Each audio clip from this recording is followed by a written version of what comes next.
What's going on, everyone? Dr. Todd and my good friend Dr. Cronk at SmartInjuryDoctors over here out in Florida. I'm in Idaho, coming at you live. And this Saturday, we're doing a webinar. You can register for that later. Right now, what are we talking about, Dr. Cronk? We're going to be talking, well, what we're going to be talking about then are the 5 things that can really blow attorney relationships. Right. Talk about how to get attorney relationships and everything else. One of the things that you can definitely do to blow attorney relationship, and this is, guys, this is where you get in deep in the relationship, right? So the attorney's already sent it to you. He sent you 10, 20, 15, 30 cases, 100 cases. I don't care how much he sent you. And now depo season comes in, right? Because now your cases are starting to, some of them are actually starting to go, okay, we're going to need to do a deposition. And now you get in deposition and you're absolutely terrible. You're terrible in deposition. That can totally blow an attorney relationship and a really good attorney relationship. And what makes you terrible? There's really 2 things that makes you terrible. One, you're either terrible because you're just terrible because you're too nervous and you're too worried about it. And so you come across that way, in which case the defense attorney really likes that. Or 2, you're just you're evasive with your answers. Your answers are way complex. Nobody can understand really what you're saying. That also, no matter how good you look, how well you are dressed, that also is a problem because when you're in a deposition, what you say has to communicate. And if you're saying things that don't communicate, and technical things a lot of times don't communicate very well at all. So you got to be really simple. But here's what the good news is. Depositions are, we said insanely easy or insanely simple. They're actually insanely simple, and they're actually a lot of fun to do. As long as you stay in your lane and you know your lane, you know what is your area that you're going to actually really target, and you don't go outside of that area. They're easy. They're totally easy. So I guess just starting off for people that are watching this that are not familiar with you, familiar with me interviewing you, talking about you, go through just real quick 3 injuries in the spine, just to kind of break it down. Here's how to make it really simple. Yeah. Mechanism of injury. Mechanism, force delivery system. The injury itself is a derangement. Anytime the body's deranged or injured, it has to be deranged. If a dog's going to bite you, there has to be a derangement of skin. And depending on how badly deranged the body part is, that's how you tell how much damage there is. There's only 3 derangement patterns. There's only 3 injury patterns in the spine that are imageable. And when you know that and what they are and what the consensus is on what the whole world agrees to, once you have them, that's the biggest foundation by which you're now being deposed on. And it's so objective. It's like, all right, good. It's almost like you got a Polaroid picture of the killer and the whole situation. And now you're going to be deposed on what you see in that picture, even though everybody can see the picture themselves. It becomes really easy. It's kind of insanely easy. And it's really... So the 3 of them. 3 of them are what? For everyone that's watching who doesn't know what the 3 are. Excessive motion, disc herniation, and fracture. That's it. That easy. You know what? That same exact thing I said to an attorney last week who was touring the clinic. And I said, look, there's 3 types of injuries in the spine. Excessive motion, disc herniation, fracture. And he's like, really? That's it? Because it was just so simple. Just laid it. And at that point, he was like I could tell he connected. He's like, I like this guy. Keeping it simple. Right. No, and that's the biggest thing. The simpler you can keep it because it communicated to him. He got it. Yeah. So talk about this topic of depositions. What are things that make depositions go really well besides just not screwing them up? What's a common thing that happens in deposition? What's the common conversation piece that the defense attorney is going to try to come at the doctor with? Overtalk. So ask me a question. Can you, Dr. Cronk, can you adjust the spinal? Dr. Cronk, how does an adjustment help a spinal instability? Okay. Dr. Cronk, explain to me how an adjustment helps with spinal instability. It stabilizes it. Okay. So how does it do that? Okay, good. So that would be the question. If they ask that question, good. How does it stabilize it? Basically, you have mechanoreceptors that are in the ligaments that are damaged, that are offline. The adjustment brings the mechanoreceptors back online and normalizes neuromuscular stability. So the muscles are now in communication, taking over for what the ligament was supposed to do. It also helps to reduce the inflammation. But here's so good. So there's the, now give me that question again on can you adjust instability? So Dr. Cronk, can you adjust a spinal instability? Oh no, we don't adjust spinal instabilities. We adjust fixations. I adjust only fixations. I adjust above the spine and below the area of damage, and then I adjust above the area of damage. And I do this. I got this line analysis that I do. It's called a Penning's analysis. Penning's goes all the way back to 1932. He was a really good medical doctor. A lot of medical doctors actually subscribe to the Penning's analysis. And it tells me exactly where a fixation is in the spine. They're very easy to find. And then what we do is, since there's a fixation there, we're going to adjust that thing, I don't know, 36, 46, 56 times, kind of like a rusty door. Got to bend it back and forth and back and forth and back and forth before you get it, so that now it's going to open and there's no squeak. By the way, everyone, he's saying this is what you don't say. Okay, this is what you don't do. I'm gonna close my door. Right. So what happens is you get very complicated right away, and then you start going off into things that you don't even have to bring into play. Gotcha. So it's basically answer the question, and if it's not necessary to say, it's necessary to not say. Yeah, it's just answer the question. Answer the question. Gotcha. Answer the question. Doctor, was this patient injured? Yes, they were. Doctor, is there any way that this could have been a pre-existing condition? No, it can't. No, it can't.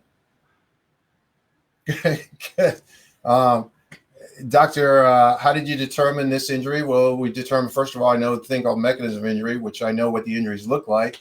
And this is how we determine the severity and location of injuries to the spine. This is the testing that we did. This is what the consensus means behind the testing. So that if somebody's trying to argue with you, they're arguing with a guideline. They're arguing with what consensus. I mean, when people argue with me, Todd, I'm going to pull up Medscape and go, well, it says it in Medscape, sure, or it says it in, these guys. So you just want to stay simple, and you want to stay objective, and you want to stay guideline driven. Yeah, you want to be detached from it in the sense that, hey, I'm just showing you these. I mean, it's very black and white. It's all it is. Cool. Right. Next question. Yeah. Exactly. And so, and you have to know also that you can query a question.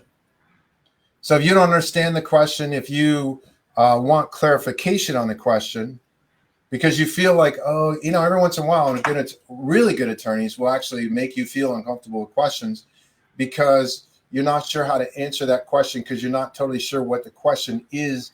There's sort of this idea that there's a question, but they're really trying to suggest something else. You query it. And that's what makes it easy. So give me, let me see if I can give you an example live. See, you're using all of my stuff, so you're going to be much harder you would have been easier if we did this like 6 months ago. Right. Okay, let's do this one. I'm going to do this one. You just measured. You have alteration, motion, segment integrity. You use posture ray system to come at it, and now you have serious ligament damage. You have alteration, motion, segment integrity at 2 levels, and you use posture ray to do it. Okay. Okay. Okay. Dr. Pickman, you had 2 levels of alteration, motion, segment integrity, and translation and angulation. In the system that is the posture ray system, I've been looking it over. How many different methods do they actually use to measure angulation in the cervical spine? There are options to do a couple, but what we use is the established guideline from the American Medical Association Guide for Impairment. Yeah, so what's the difference between that one and the other one?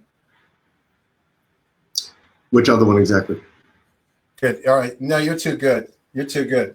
What I was trying to drive at is, if I'm going to use something, if I'm going to use a system, right? I got a report, right? Does a report give it to me in any other than the AMA? It shows Penning analysis. Penning. Yeah. Okay, great. So what is this Penning's analysis? What does this do? How is that figured out? This is another established norm, but that really isn't significant right now because we use the established AMA guidelines that are in the Guide for Impairment. Excellent. So in your impendings analysis, it's not significant, is it? No, I'm not saying it's not significant. I'm just saying that what we use to establish this is this 5th edition impairment guide on this page. Good. So this is what the patient had. So the other question I'm going to have for you is, right now it gave an angular finding of the alteration motion segment integrity angular in the cervical spine in extension, correct? Correct. Yeah. Does the AMA say that it can be done in extension? As far as the AMA, it is a combination of flexion and extension. There's angulation and translation. The patient had this finding, so that's why it's a grade 3 ligament sprain. Right. Okay, that's a good non-answer. Didn't answer the question. But all I'm saying is that if, let's say you use a system, and I'm not saying you shouldn't use a system, but when you use a system, you're going to have to answer every question that there is to know about that system. If you're doing the MRI in your facility, I see. Versus saying, okay. So if you start that over again, I would say, hey, you know what? Great question. Those are things that we measure on our own, but to be certain, we send our X-rays off to a third-party board-certified medical radiologist, looks it over. This is what they found. Right. So in other words, as an attorney, what I want to do in deposition is take you off of the injury, and now we're going to talk about all kinds of other stuff. And if I can find something that you don't know about, I just got a report. You got Penning's analysis in here. You got a whole lot of analysis in here in a report that you really don't understand. I'm going to talk about that report, and I'm going to talk about the things that you don't understand in that report, the things that you don't use. Why don't you use that? Well, how is this figured? If it's in this report, why isn't it important? Do you know what I'm saying? Yeah. And from there, I'll say, yep, great. However, here's how we establish what we put in there as far as why this person has a grade 3 ligament sprain. And I would just keep going back to that. So I wouldn't necessarily answer the question because it's not significant to why the person has this rating based on this finding, right? Let me ask you this. Prior to you and I doing all the talking that we've done, do you feel like where you would have been, even though it's not tested, and where you are now would be significantly better and easier? Yeah, I think before, just because a lot of us as doctors like to teach and like to talk about details and all that, I would have wanted to get deeper in that. And I can definitely see how explaining it, even though I could probably hold my own to a certain extent, they'd try to do something to make me seem like I didn't know what I was talking about, when instead I can just be like, great question, however, here's why we did this. So I'm just going back to this over and over again. Right. And all I'm trying to say on that, Todd, is that the simpler that it is. The simpler it is, yeah. The simpler it is, and the more direct it is, the easier it is. Yep. It comes really easy. Yeah, and those are things for sure. Just going through Smart Injury Doctors and the conversations we've had, that's definitely reinforced that with me because, like me, like a lot of other doctors, have a tendency to want to get into the nitty gritty and the details. And in a deposition, that's not really the time to do it. It's sticking to the standard thing. And so I guess another thing to mention for everyone else who's watching this is that inside of your Smart Injury Doctors training, you go through how to prepare for a deposition. And those are things that I personally even share that with attorneys when I'm touring our clinic, is I let them know, like in the tour, literally at the end of the tour, I say, there's a lot of resources that we have that we work with. We take this very seriously. Someone in particular is a guy named Dr. Jeff Cronk. He's a practicing chiropractor for several years. He went to law school. And so he actually teaches not only chiropractors, but attorneys on how to understand spinal ligament injuries, how to document it properly, and how to make sure that clients and patients get access to benefits that they're rightfully entitled to. And so I tell him, and he's just like, great, that's awesome. And I say, yeah, for example, he even has a training on how to go through depositions. So let's say that at some point you and I are working on the same patient and it's something that they're significantly injured, it has to go to a deposition. I'm fully prepared for that. Perfect. Because that's what they want to know. They want to know. So doctors, you can blow attorney relationships by being bad in deposition or by being bad in court. Even if you're excellent in clinic, you can blow those relationships. So being good in deposition is not hard. It's the basic foundation of just really understanding the injuries themselves, and then knowing, hey, okay, great, I got to treat them, I got to outcome assess them, I got to know what my guidelines are, I got to stay within my guidelines, and it's a very easy process then, very easy. Yeah, for sure. So everyone, this Saturday, Dr. Cronk and I are going to jump on a webinar. It's going to be primarily Dr. Cronk talking, me just sitting there smiling, asking some good questions, hopefully, because Dr. Cronk's going to share about how to not blow these attorney relationships. The part where I'm going to come in is I'm going to talk about how I took Dr. Cronk's information, put it into a kind of a cool high-tech sequence where we made these videos, we get them in front of attorneys, it grabs their attention, and then it ends up with them coming through the clinic for a tour, building relationships, and then them thinking of us on the top of their list when they have someone that they can refer who needs good quality care. So that's what we're going to cover. It's on Saturday, 10 a.m. Mountain Time. Why am I listing Mountain Time? Because that's the time zone I'm in. So it's going to be 12 noon Florida time, 10 a.m. Mountain Time, 9 a.m. California time. Join us. We'll have a link here that actually will have probably a replay of some Facebook Live we did earlier in the week. There'll be a button in there that says register here for the webinar. You'll register, you'll jump on it. Don't miss it. It's going to be probably 80% content and teaching and talking about great stuff, and then 20% at the end we'll talk about some of the mechanisms of how we've put these things into place, so that if you're interested and you want to learn how to do this in your clinic too, we won't leave you hanging. Okay? Sounds cool. Good. Sounds good. All right, my friend, thanks for joining me. I'll let you get to it. I know it's later on your end, so over and out. We'll see everyone on Saturday.